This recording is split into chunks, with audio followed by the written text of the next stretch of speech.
Saudara-saudariku yang terkasih, salam jumpa. Kita bertemu di dalam renungan harian MSC Provinsi Indonesia.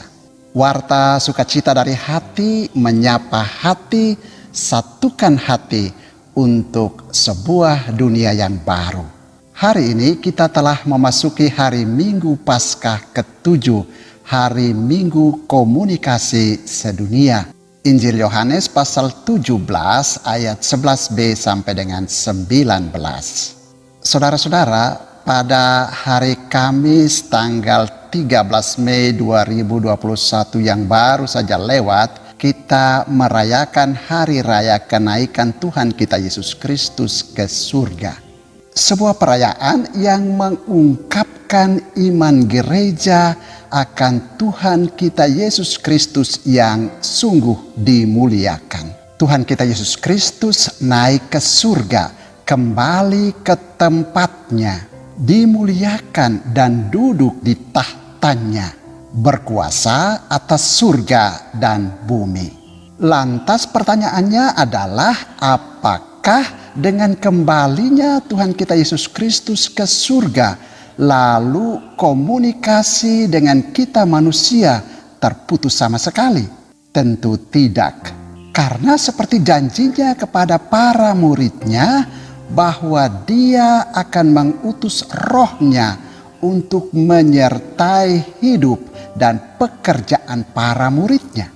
Dia selalu ada beserta para pengikutnya dan tetap membangun komunikasi dengan para pengikutnya. Maka hal pertama yang pantas disadari adalah keberadaan dan kehadiran serta penyertaan Tuhan dalam hidup kita.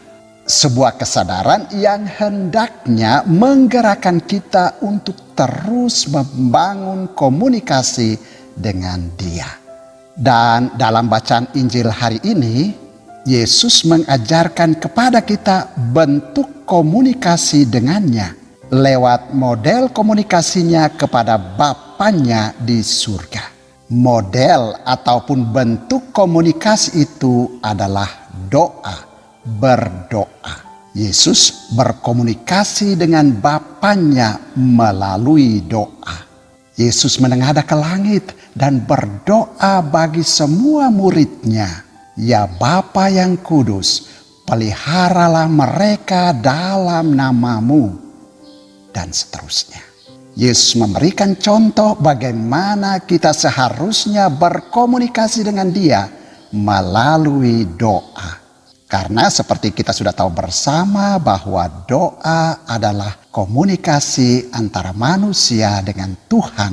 Maka berkomunikasilah selalu dengan Tuhan melalui doa-doamu. Tetapi juga dalam konteks hari Minggu Komunikasi Sedunia, Injil hari ini menunjuk bahwa yang harus menjadi inti dari satu komunikasi adalah kebenaran.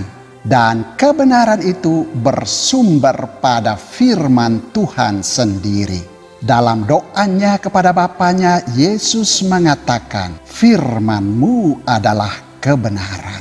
Maka inti dan muatan dari suatu komunikasi yang kita lakukan adalah kebenaran. Apa yang kita komunikasikan kepada Tuhan maupun kepada sesama manusia hendaknya memuat kebenaran dan mengarah kepada kebenaran hidup.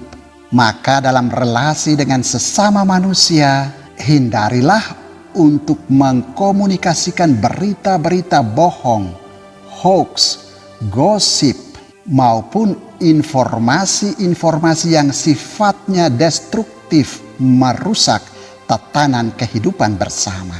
Isi berita dan informasi yang kita komunikasikan harus selalu mengandung kebenaran dan menggerakkan orang untuk berpihak pada kebenaran, ataupun menggerakkan orang untuk memperjuangkan kebenaran. Yesus juga dalam Injil pada hari Minggu Komunikasi Sedunia ini menunjuk dengan jelas tujuan dari suatu komunikasi, yaitu kesatuan.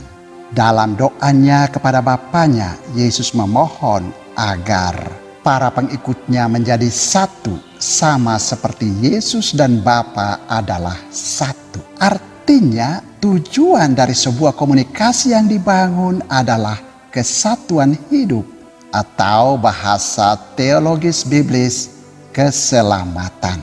Karena keselamatan itu dipahami sebagai persekutuan hidup antara manusia dengan Tuhannya. Pada tataran horizontal relasi antar sesama manusia, tujuan dari komunikasi adalah saling memahami, saling mengetahui, dan saling mengerti, sehingga misalnya bisa bersatu dan bersekutu, bisa bekerja sama, membangun bersama, dan membuat perubahan bersama. Maka untuk mencapai tujuan komunikasi seperti itu, nilai-nilai seperti keterbukaan hati, kerendahan hati, kejujuran, cinta kasih, tidak mau menang sendiri, tanpa prasangka dan tanpa a priori, tidak curiga, tanpa tipu daya, hendaklah menjadi nilai-nilai yang mendasari komunikasi tersebut.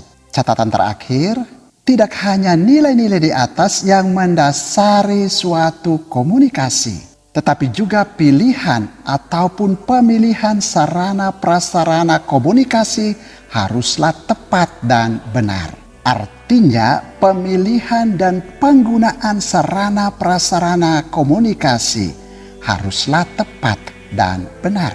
Kita berada dalam zaman teknologi yang memberikan berbagai macam sarana dan alat komunikasi untuk digunakan dalam berkomunikasi.